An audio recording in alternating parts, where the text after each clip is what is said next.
Hari ini saya ingin berkongsi satu tajwid ataupun satu daripada hukum tajwid yang biasa kita baca lah, iaitu namanya ikhfa hakiki. Okey, pernah dengar tak ikhfa hakiki? Okey, ikhfa hakiki ni macam mana sebenarnya?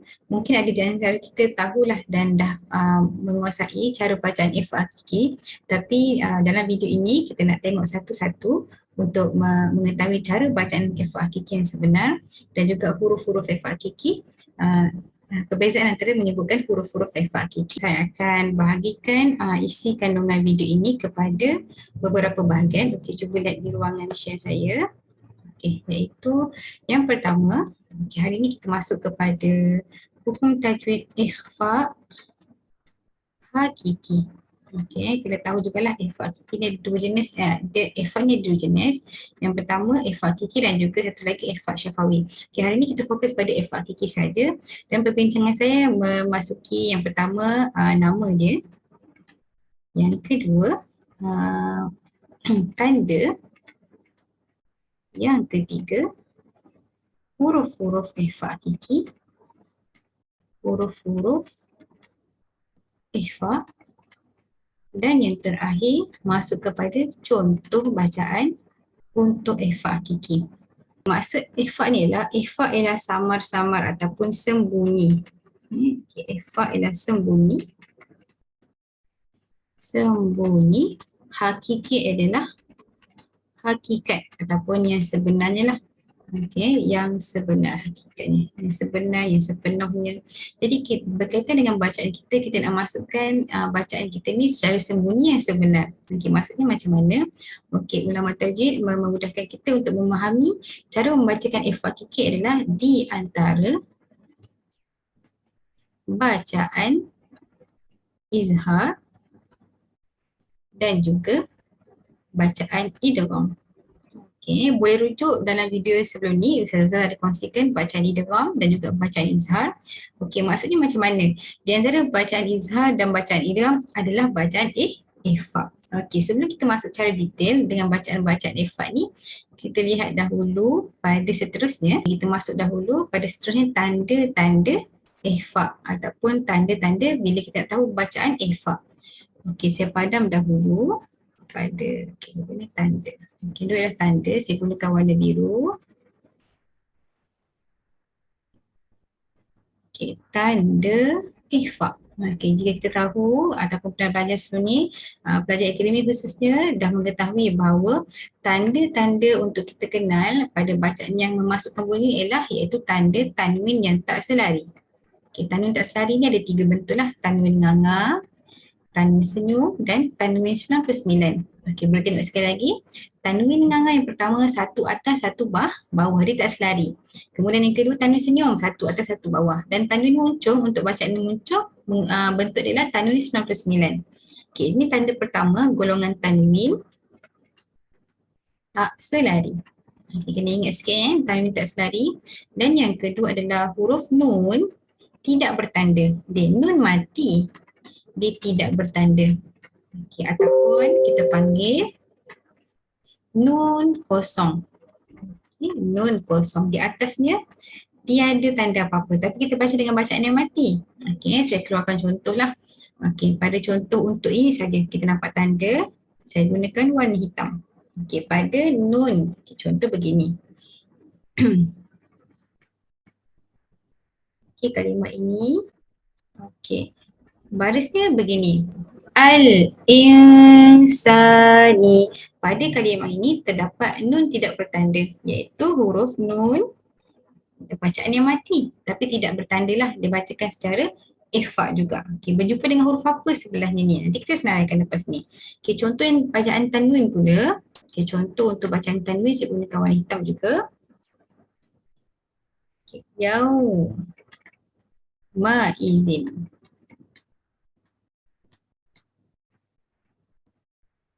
Tuhaddi. Tuhaddisu. Okey, cuba lihat. Dalam kalimah ini terdapat tanda dengung ataupun tanda ikhfa iaitu pada huruf lal. Tanwin yang tak selari. Okey, dalam huruf dal berjumpa dengan huruf sebelah dia. Okey, di sini kita bacakan secara ikhfa, iaitu tidak dibacakan dengan jelas izhar ataupun tidak dibacakan dengan idgham memasukkan bunyi. Okey, bacaan ikhfa macam mana? Okey, dengar dahulu. Yauma idzin tuhadditsu, yauma idzin tuhadditsu. Dibacakan dengan dengung pada perkataan ini. Okey, kita masuk dahulu pada huruf-huruf ikhfa pula.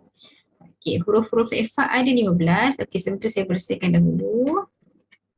Okey, pada huruf ikhfa pula terdapat, kalau kita senaraikanlah, sama-sama senaraikan dengan saya ataupun boleh rujuk dalam nota perempuan dan tuan-tuan seluruhnya dalam kelas. Okey, ada 15 huruf.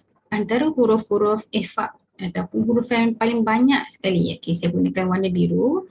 Okey, yang pertama, ialah huruf ba. Okey, maaf tersilap. Okay, yang pertama ialah huruf ta, ini titik di atas ni huruf sa. Okay, ialah huruf jim, huruf dal, huruf zal, huruf zai, huruf sin. Okay, huruf sin, tak ada titik, sorry. Huruf shin, huruf sad, huruf dad, huruf qa, huruf za ada titik di atasnya, huruf fa, huruf qaf. Okey, fa, qaf, kemudian huruf kaf. Okey, cuba kita semak sekali lagi. Betul tak ada 15 huruf? Okey, huruf ikhfa hakiki ada 15 huruf ikhfa hakiki. Okey, semak balik. 1, 2, 3, 4, 5, 6, 7, 8. 9, 10, 11, 12, 13, 14 dan 15. Okey, lengkap 15 huruf ikhfa hakiki. Okey, huruf ni selalunya kita tak galakkan hafal, tapi jika kita boleh bezakan huruf-huruf lain, automatik dah akan ingatlah. Okey, boleh bezakan. Ini adalah huruf ikhfa hakiki. Nak hafal tak ada masalah, mudah lagi belajar. Okey, baik. Dalam huruf 15 huruf ikhfa ni terdapat huruf-huruf yang tebal ataupun nama tajwid dia huruf istiqlaq. Okey. Okey, cuba kita ingat balik macam nak sebutkan huruf yang tebal. Kemudian dalam 15 huruf ini juga terdapat huruf yang nipis ataupun bacaan yang ringan. Nama tajwid adalah huruf istifal. Okey, kita bacakan secara macam mana? Okey, ringkasnya kalau tuan-tuan perempuan boleh ingat balik ataupun ulang kaji balik, setiap huruf-huruf yang tebal kita akan bacakan secara muncungkan bibir. Okey, dalam pada kita munculkan bibir kita ni, lidah kita ni akan terangkat. Ini dimasukkan dengan bacaan istiqlaq. Lidah kita akan terangkat. Okey, angkat lidah. Lidah terangkatlah, lidah terangkat. Okey, contoh saya ambil satu huruf istiqlaq. Saya ambil huruf sad nombor 9 ini. Huruf sad. Huruf sad. Okey, kita menyebutkan huruf sad, lidah kita ni akan terangkat. Sad. Sad, dia akan terangkat dan automatik kita nampak bibir kita ni sedikit muncung. Dia bukan muncung yang U, bukan muncung yang beria lah, dia muncung sedikit. Sad, muncung sedikit berbanding dengan mulut kita yang tengah relax tu. Sad, ini huruf-huruf yang tebal. Okey, boleh senaraikan huruf yang tebal. Kejap lagi kita tengok satu-satu. Okey, seterusnya huruf yang nipis, saya gunakan warna hijau. Okey, selain lawan kepada sifat tebal adalah sifat huruf yang nipis ataupun istifal. Bacaan kita ni relax saja ataupun bacaan yang ringan. Bibir kita ni akan mengikut sebutan. Okey, ringan saja, tidak perlu munculkan bibir ataupun lidah kita ni biasa-biasa saja. Okey, ini adalah kata kunci ataupun kita lihat bacaan ikhfa kita berkaitan dengan huruf-huruf ikhfa. Kita sama kepada bahagian yang sangat penting di sini dan untuk kita fahami. Okey, cara bacaan ikhfa hakiki. Kalau saya ulang balik sekali lagi, yang dikatakan maksud ikhfa hakiki ialah bacaan yang samar-samar ataupun bacaan yang sembunyi di antara bacaan izhar. Bacaan izhar. Izhar ni jelas dan juga bacaan idgham. Idgham ni maksudnya apa? Idgham ni bukan dengung, idgham maksudnya ialah masuk. Okey, macam mana masukkan bunyi? Okey, contoh saya ambil satu contoh daripada kalimah ini. Okey, ini huruf mim, nun. Okey, cuba perhatikan saya tekan baris. Okey, kalimah ini terdapat bacaan ikhfa, iaitu macam di mana bacaan ikhfa? Okey, cari dalam kalimah ini tanda dia. Tadi kita belajarkan tanda ikhfa dekat mana?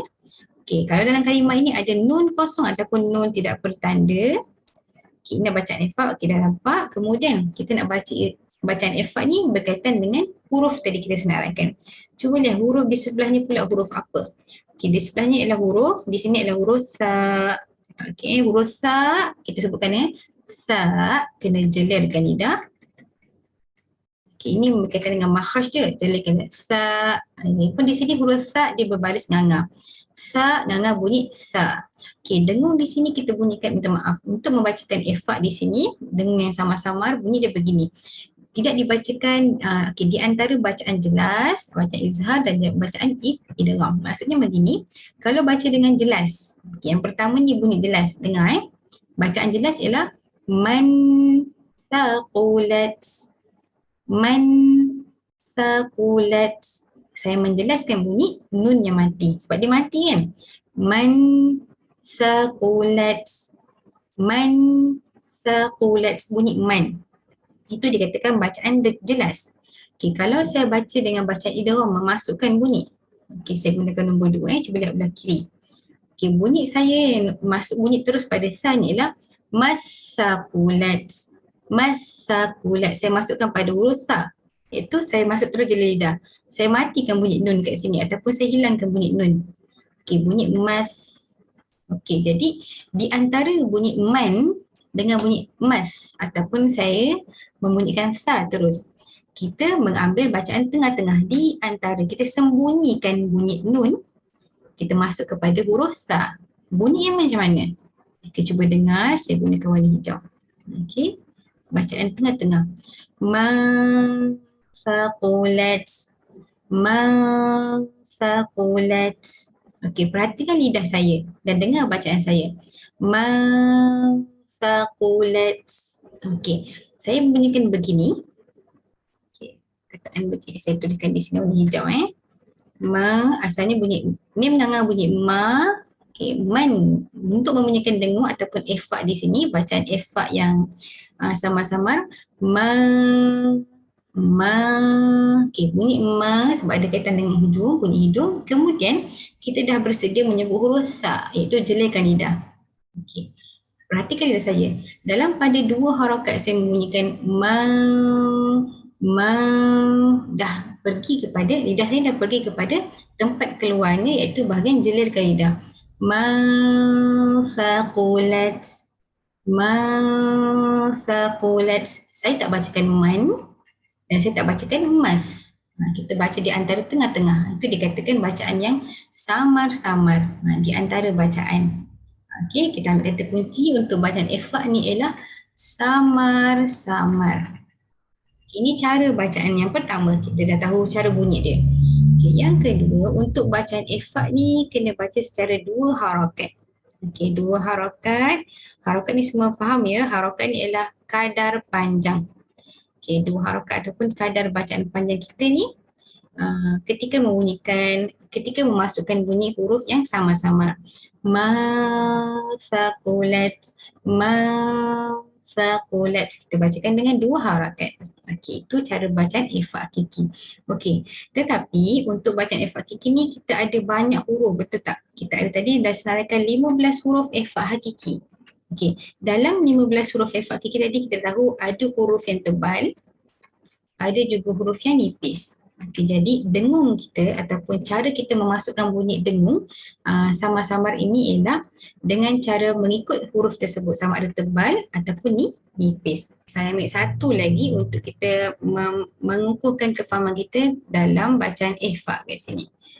Okay, satu lagi pada kalimah ini, okay, itu kita ambil tahu bahawa dua cara bacaan ikhfa iaitu di antara bacaan izhar dan juga idgham. Kemudian yang kedua ialah memasukkan bunyi secara dua harakat kadar bacaan dia. Okay, kalimah ini dalam surah Surah Inna Anzal. Dan surah Al-Qad. Al-Qad. Okey. Ayat pertama tak silap saya. Okey. Inna anzalnahu. Okey. Lahu. Okey. Boleh nampak bacaan tulisan saya. Okey, dalam kalimah ini ada bacaan ikhfa ataupun ada bacaan dengung yang samar-samar. Okey, cuba perhatikan pada huruf nun yang kosong. Okey, nun yang kosong berjumpa dengan huruf sebelahnya huruf zai. Okey, huruf zai kita bacakan dengan bunyi z kat sini. Okey, zalnahu. Okey, baca dua harakat sebabnya untuk ikhfa ni kena panjang dua harakat. Zalnahu. Tapi nak dengungnya macam mana? Okay, cuba perhatikan. Yang pertama kita nampak dah tanda betul, nun kosong. Kemudian semak huruf zai. Okay, huruf zai ni merupakan huruf yang ringan lah, bukan huruf yang kita perlu mengangkat lidah ataupun tak dibacakan dengan tebal. Okay, jadi kita bunyikan di antara memasukkan bunyi huruf nun kepada huruf zai. Okay, kalau kita bunyikan secara jelas ataupun izhar, kita bunyi begini. Anzalna. Saya keluarkan jadi kalau bacaan yang jelas. Anzalna. Kalau bacaan terus masuk, bacaan yang idgham. Azalna. Betul tak? Kita terus masukkan bunyi, kita menghalang ataupun menutupi bunyi nun. Okay. Di antara bacaan yang jelas, anzalna dengan azzalna, kita ambil tengah-tengah. Ataupun cuba lihat keadaan lidah kita. Lidah kita ni terangkat ke bahagian gusi. Pergi kepada huruf nun. Kalau kita menyebutkan huruf zai, ke bawah pula. Lidah kita ni akan sentuh ke bahagian belakang gigi bawah. Okey, jadi untuk dengungnya, untuk dengung secara ikhfa, bacaan ikhfa kita ni ambil tengah-tengah bacaan kita. Lidah kita dah tengah-tengah. Daripada atas nak turun ke bawah, stop di tengah-tengah. Zal, cukup dua harakat baru pergi ke bawah. Anzalnahu. Okey, itu bacaan ikhfa kita lah. Jadi kita dah nak hampir bersedia menyebut huruf zai. Bukan kita terus masuk pada huruf zai.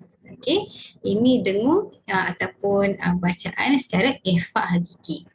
Okey, akhir sekali saya nak mengambil contoh pada bacaan ikhfa ketika mana berjumpa dengan huruf-huruf 15 huruf ikhfa yang mana bacaan tebal ataupun nipis. Okey, saya padam dahulu. Baik, sekarang ni kita sambung pula pada contoh-contoh. Okey, contoh bacaan.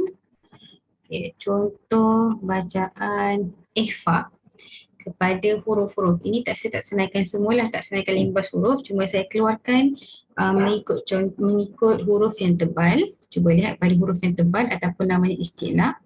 Belah kiri, belah kanan saya warna biru. Dan juga contoh bacaan ikhfa pada huruf yang nipis ataupun huruf istifal. Okey, cara bacaan dia tentunya dua harakat lah. Dua harakat panjang. Kemudian bersedia sebut huruf. Okay. Menilai sebuah huruf ni bergantung pada huruf yang tebal ataupun huruf yang nipis. Okey, baik. Cuba kita perhatikan pada warna biru dahulu. Okey, kita ambil pada warna biru.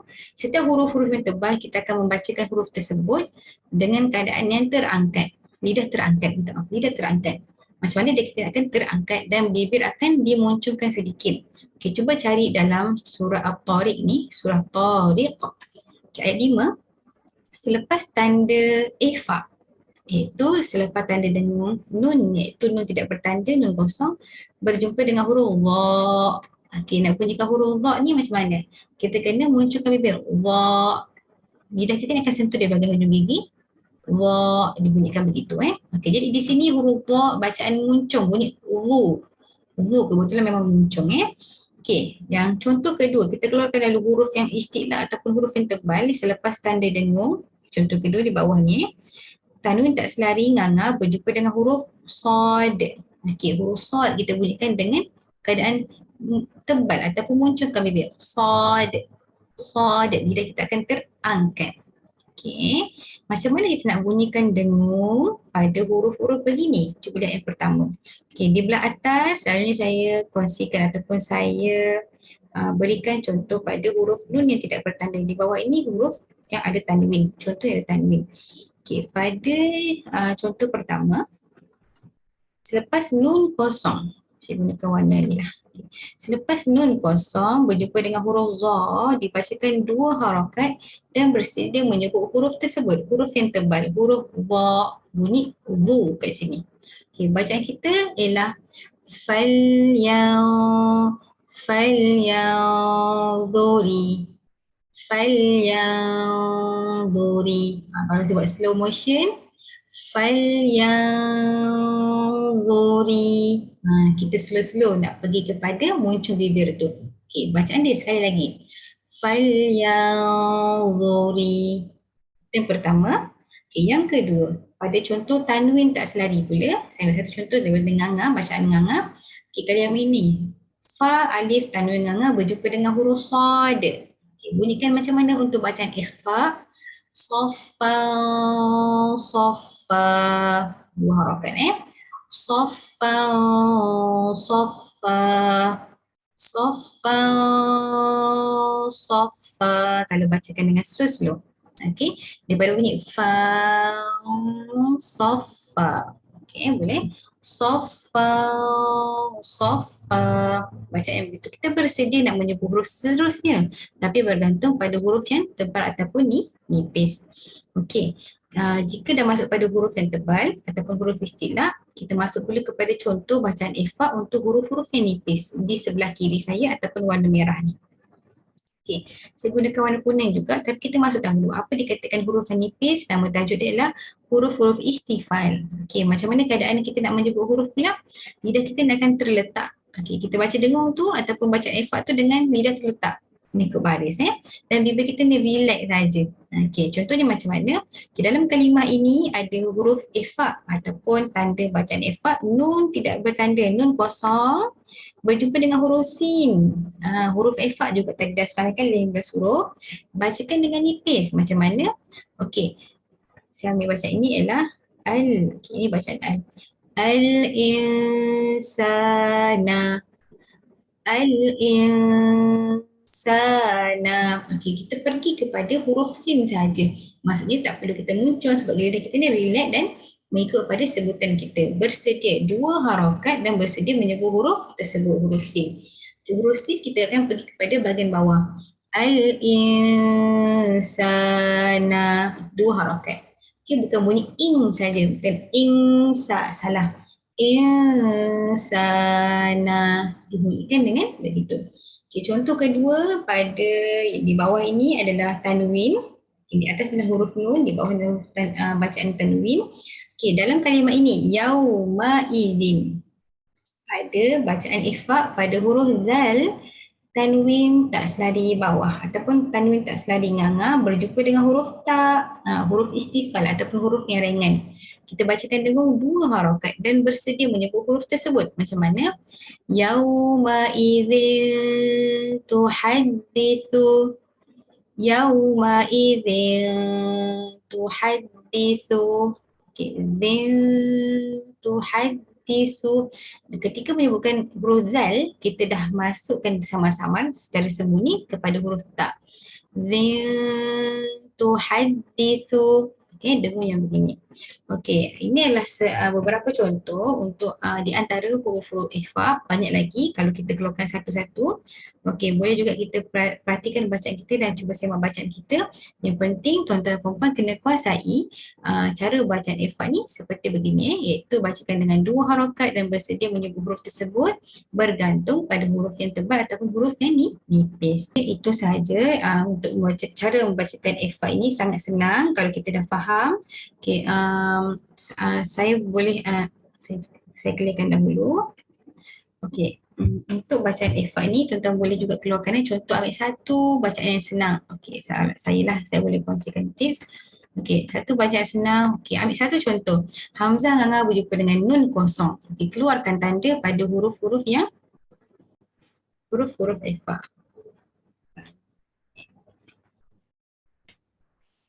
Kita keluarkan, senaraikan huruf-huruf ikhfa iaitu huruf ta, sa, jim, dal, zal, zai, sin. Okey, seterusnya. Kemudian tentang perempuan boleh masukkan baris. Ta, nganga, sa, nganga. Tak kisah baris apa-apa, jim, nganga. Okay. Kemudian kita masukkan satu. Okay. Pada bunyi hamzah, nganga, nun kosong berjumpa dengan ta. Macam mana bunyi dia? Ta, anta. Okey, kita ambil. Tak bacakan dengan jelas, tak bunyi anta ataupun atta. Kita bunyikan tengah-tengah kat sini dua harakat. Anta, anta. Lidah kita ni dah pergi kepada menyebut huruf tak. Okay, boleh semak baliklah. Dan ini perlu sangat kita kuasai makhraj ataupun sebutan huruf-huruf. Kita belajar waktu asas dahulu. Huruf-huruf tersebut berkaitan lidah ke, berkaitan bibir, berkaitan dengan kerongkong ke, agak mana lidah kita pergi untuk menyebut huruf-huruf tertentu. Okey, itu sahaja untuk perbincangan tentang ikhfa hakiki.